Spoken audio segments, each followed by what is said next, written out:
Hello गोइंकर्स। तृतीय भाषा हिंदी की कक्षा में आज का आपका विषय है पाठ 12 बड़े काम का थैला। पृष्ठ संख्या 80 से। कहानी का उद्देश्य बच्चों को पर्यावरण को साफ रखने के लिए प्रेरित करना और जीवन मूल्य, पर्यावरण के लिए सजगता, पारिवारिक प्रेम, सोच समझकर काम करना, मदद की भावना, फल सब्जियों का महत्व। बच्चों, आप सामान लाने के लिए किन किन चीज़ों का प्रयोग करते हैं? बाजार में सबसे ज़्यादा किस तरह के थैले मिलते हैं?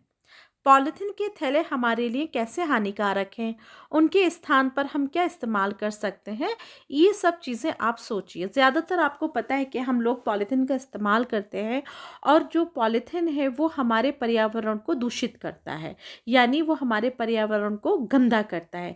तो इस कहानी के ज़रिए आपको ये बताया जा रहा है कि हमें पॉलिथीन का इस्तेमाल कम से कम करना चाहिए। आइए हम कहानी को पढ़ते हैं। आज छुट्टी का दिन है। बहुत दिनों के बाद धूप चमकी है। दादाजी धूप में बैठे अखबार पढ़ रहे हैं। अर्पण और प्राची बड़े दिन की छुट्टियां शुरू हो गई हैं। वे भी पास में खेल रहे हैं। जी दादाजी, अर्पण प्राची तैयार हो जाओ, ताज़ी सब्जियां और फल लाने बाजार जाना है। और हाँ, अपनी दादी जी से सामान की सूची और थैला भी ले लेना। यानी सूची किसे कहते हैं? सूची कहते हैं सामान की लिस्ट को। दादाजी सप्ताह में 2 दिन बाजार जाते हैं। ताज़े फल और सब्जियां वे खुद ही चुनकर लाना पसंद करते हैं। अरे वाह, इतने सुंदर सुंदर थैले दादी जी। ये लो थैला और सामान की सूची। दादी जी प्राची को जो है थैला देती हैं, लेकिन वो जो थैला होता है वो पॉलिथीन का नहीं होता है, वो थैला कपड़े का होता है। उनमें से एक सुंदर थैला लेकर अर्पण और प्राची दादाजी के साथ बाजार चल दिए। हाँ भाई हाँ, इसलिए हम अपने साथ कपड़े का थैला लेकर आए हैं।